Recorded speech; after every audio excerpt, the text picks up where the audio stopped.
Comic-Con, my dude, and we are here at the Hasbro booth with the Marvel Legends team.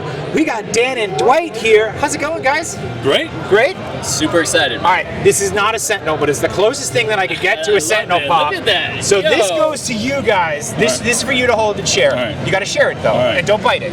So, I knew. You knew. A lot of huge reveals today from the panel, which is awesome. Obviously, the biggest thing being Apocalypse. How do you guys feel about it? I'm super excited. I loved season 1 of X-97. Yep. Everybody knows Apocalypse is tied for my top 2 favorite villains of all time. To do a giant version of him was a real treat. Looking after the history of the character, Toy Biz did like a 14-inch Build-A-Figure a long time ago.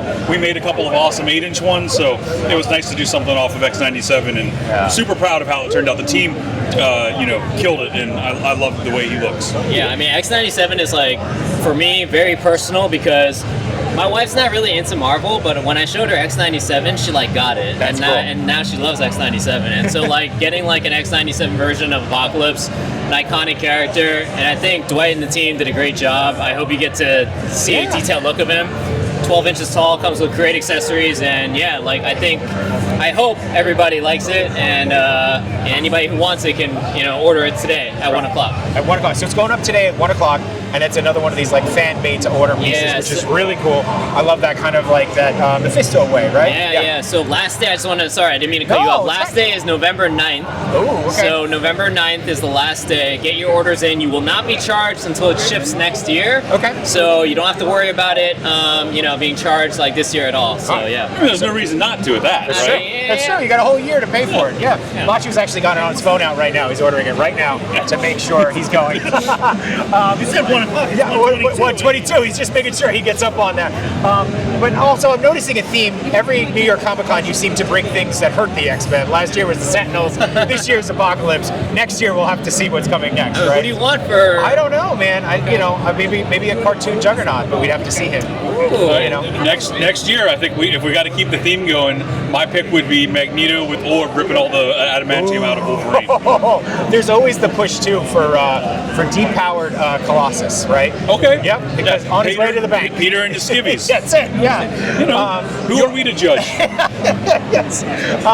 You also had a lot of cool, really comic reveals, right? Bringing in the Inhumans now, and some of the other like Werewolf by Night. What were some of the special ones for you guys? For me, Phantom Rider is probably one of my most exciting ones that we just dropped today. I love the look of the character.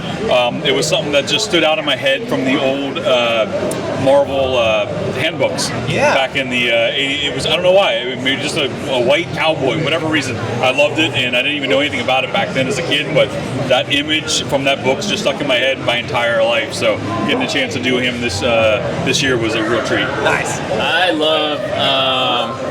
It's technically not this year, it's coming out next year, but I love 2099 Spider-Man.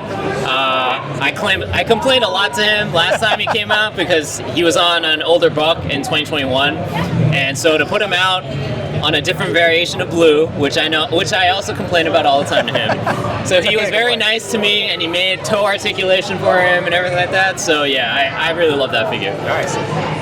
The other thing I wanted to ask you guys, Gamerverse, obviously a huge success this year. So, and the 2-pack with Punisher and Nick Fury, deep cut for you guys, deep cut. Where do you see Gamerverse going in 2026? And can we expect more deep cuts? I don't know about how. I think deep cuts is depending on the person. Okay. Right?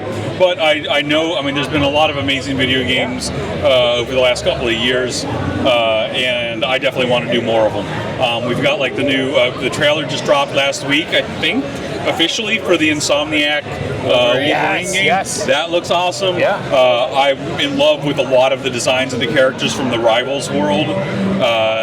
We did this Marvel Snap, inspired by the Savage Land. So, all of those things are out there, we're aware of. And there's actually a couple that have also been announced that I can never pronounce right. Different fighting games and stuff. There's some it has some awesome new looks for the characters. So I'm all in, but I'm also not done with the classic versus stuff too. I would love to do more of those as well. Yeah, I think Gamerverse just allows us the flexibility possibility of hitting nostalgic games, right? That we like, more modern games, and even upcoming games too. So the Gamerverse umbrella is not going to go away in the Legends line anytime soon, I don't think. Love it. And I know that Machu had a good question too about the points of articulation in the Wolverine, specifically in the Gamerverse, especially in like the waist. Any plans to kind of implement that into some of the new figures coming out? Yeah, where appropriate, where appropriate, and where we have the money to do something from scratch. Yeah. We're always trying to figure out what's any updates that make sense, that work. And as you guys have seen over the years, Jesse was poking me on the panel a little bit about some of the necks not moving quite as far as we intended them to move.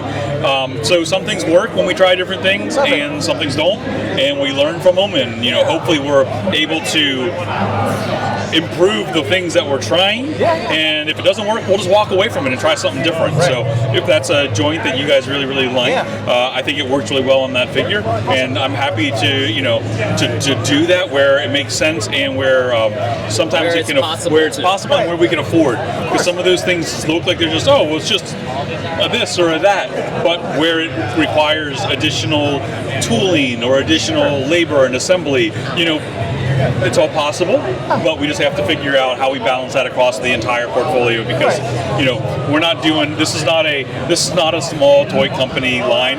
This is a line of hundreds of figures a year, which is a Herculean task for the team to keep their eyes on. So and you got to find the balance, right? You got to find the balance between innovation and style and points and all that. Completely understand that. I think just to a point of like, hey, we found something we really like. How do we implement it where we can? And you give the right answer, right? It's like when you can, and when you can't, you can't. But I think finding the balance is the answer. It's what we all want to hear. And hearing from you guys that you like it, that it works well, is always good too, because you never know.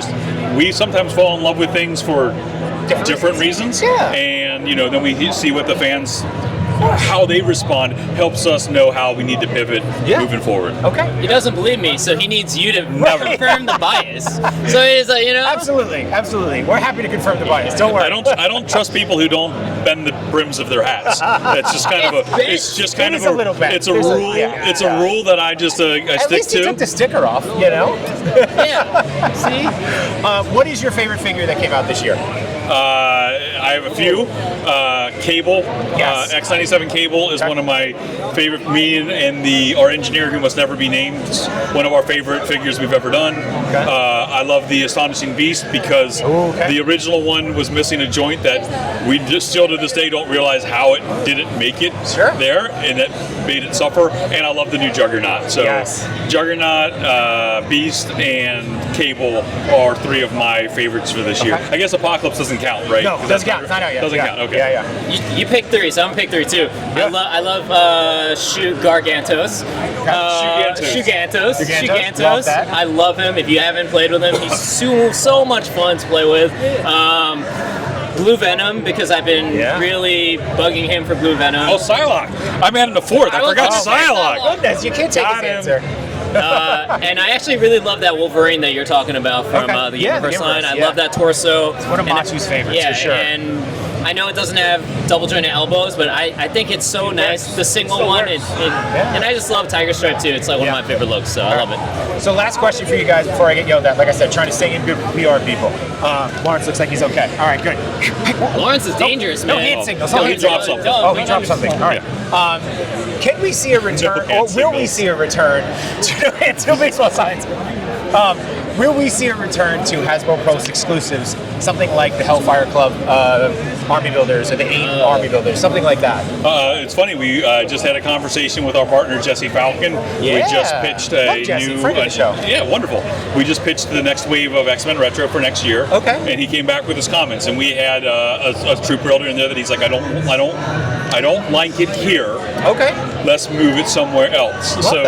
So we're he didn't think it made sense for the main line, which maybe means there's something a little bit more deep cut for the super fans. Definitely. I personally don't want to do them on the Paul stand. Might have a different point of view, which is fine. I want to figure out a way that we can get those things out on retro cards, that they can. So you can buy as many as you want, but you could also hang them with the. I'm not an ink-carded guy, but I do like I have fallen more in love with the retro card backs over the years. My God. And to be able to see, you know, more things done in that way. If I'm going to give you something weird, I'd rather give you a weird thing that, you know, I didn't expect that. that you weird soul that you that I Between want two to. Sentinels exclusive. If I'm going to do it, I want to do it so all of you soulless card protecting mint people can enjoy. Wow. I mean, and I just want to answer. Is that too dark? No, Okay. absolutely not. Not for you.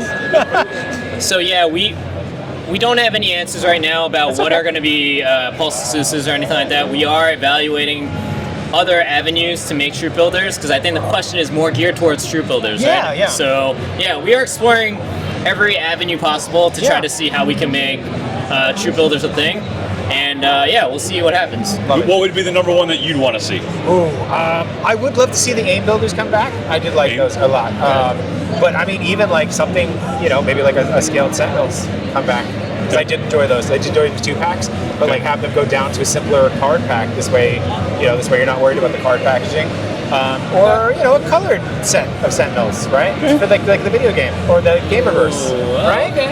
You know, but I am partial to Sentinels, so, you know. I know, I got it. Sometimes I like to be between them. You know, it happens. There's some great Konami Sentinels. There's That's some great true. Capcom-inspired That's Sentinels. true. There's some great, There's a lot of Sentinels that could be made. Yeah. There's a lot of Sentinels. I see the theme. He likes killing mutants. You know what I I mean? didn't say that. I He's didn't my say guy. that. He's my guy.